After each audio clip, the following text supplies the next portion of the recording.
Let's talk a bit about a phenomenon that happens to most guys at some point during their NoFap journey, and that is binge relapses after they have managed to build up a pretty good streak. Scandinavian Bob here, hi. Yeah, real voice and person behind this video, who has been involved in the porn addiction community for 13 years now. So if you're getting tired of all these fake AI videos out there, consider subscribing. Okay, so let's say you have managed to go 64 days and then one Wednesday afternoon you come home after work. You're tired and you spend several hours on your laptop aimlessly browsing on different kind of social media platforms, and of course you get slapped in the face with a powerful trigger, and there it is, the horrible relapse. Now, why did you have to aimlessly browse on social media? You need to avoid doing stupid shit like that. Anyway, that's not what this video is about. It's about what you do after your relapse. So let's say your relapse included adult sites and it lasted about 40 minutes or so. Well, most of you know that after 64 days you do not wipe out all the healing you've done just from one single relapse. But still, so many guys go on full binge mode when this happens. And so they relapse again the following day, and then perhaps they go super crazy with a 4-hour relapse 4 days after that, and this keeps repeating itself for several days. Well, congratulations, because now you are pretty much back to zero. So why is it so easy to start binging after the first 40-minute relapse there? Well, there are several reasons for this, and we are going to talk about them all in a coming video, but for now let's just focus on the biggest one: your mindset.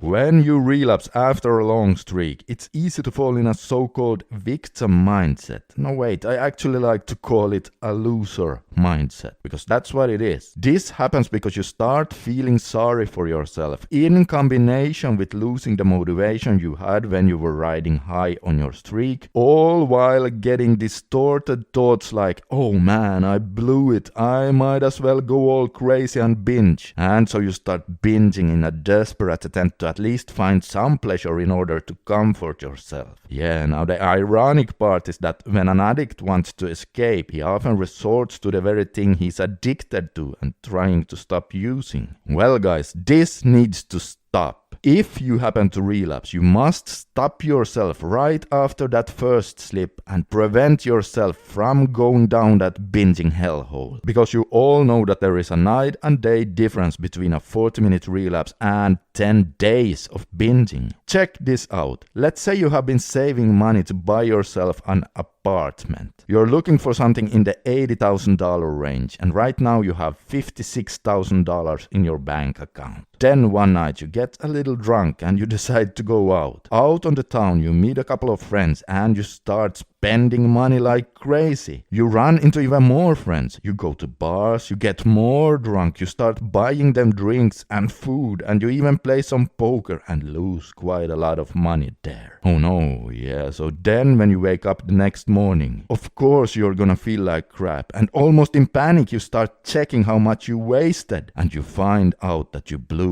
almost $3,000 in one single night. Oh man, now obviously that will make you feel even worse. Now your bank account is down to $53,000 and it's going to take even longer until you can buy your apartment. Well, would you then go, well, I blew it, I might as well go out tonight and do the same thing again? And then imagine going out doing the same night after night for 2 weeks straight until your bank account is down to zero. I mean, that would be crazy, right? Well, that's exactly the mindset you're having when you start binging after an NoFap relapse. Now, while this was just an example, it's still kind of similar, because when you stop using adult sites, the healing of your dopamine system is cumulative, meaning it slowly builds up over time, just like the money in your bank account. So the next time you relapse after a long streak, think about that money example and ask yourself, just how stupid would it be to keep spending all the rest of the money? And speaking of dopamine dopamine and excitement for life. If you want to know if your dopamine system is currently working for you or against you, and how much corn has potentially affected you, you can take my free dopamine quiz right now by using the link under the video. Just click on that right now to get your own personal dopamine score. And okay guys, if you want to know why I personally decided to give up adult sites, I reveal it all in this video right here. This is Scandinavian Bob signing out for today. Consider giving me a like and subscribe, and I'll see you in the next one.